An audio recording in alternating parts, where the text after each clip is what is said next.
Boss, dito sa may Greenfield, ang sabi nitong van na sabitan ko daw siya tapos basag yung ito. Nabasag daw yung windshield sa gitna. Sumabit daw siya sa trailer. Paano siya masabit? Ba't magalit ka, sir? Sino hindi magagalit sa papalapasin pa sinungaling? Oo nga, ganito. Paano nga may malaglag dyan sa trailer namin? Sumabit ka nga. Paano ka sasabit? Tingnan mo naman yung linya. Paano ako sasabit dyan? Tawag na lang po tayo ng pulis para Nagmumura.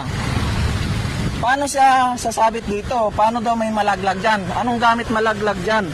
Tapos tumama daw sa windshield niya. O, dito. Wala namang bakas ng tama. Tapos tumama sa windshield. Baka may kahoy na laglag dyan sa taas. Tumama sa windshield.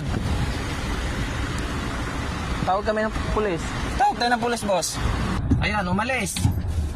Umalis ang kulo ko kasi alam niya na wala akong kasalanan Sabihin pa niya na nabasag daw yung windshield dahil nasagi ko siya. Tarantado. Masagi yung side mirror. Windshield ang mabasag. Siguro dito sa mga puno ng kahoy na to may bumagsak. Tapos sinabi na nabasag. Si Raulo. May mga tama pa sa harapan yung niya. Yung sasakyan. Tapos pinag-ano lang sa akin. Nagmumura kagad. Pagka si Raulo. Kaayos-ayos na pagmamaneho ko. Nasa ayos na linya ko. Tapos sabihin nasagi ko daw siya.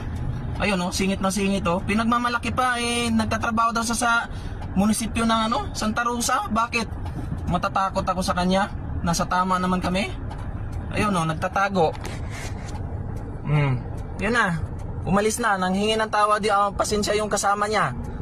Mura ng mura kagad yung driver. Akala mo naman takutin niya tong mga taga-Sikihor. Kukulamin ko yan.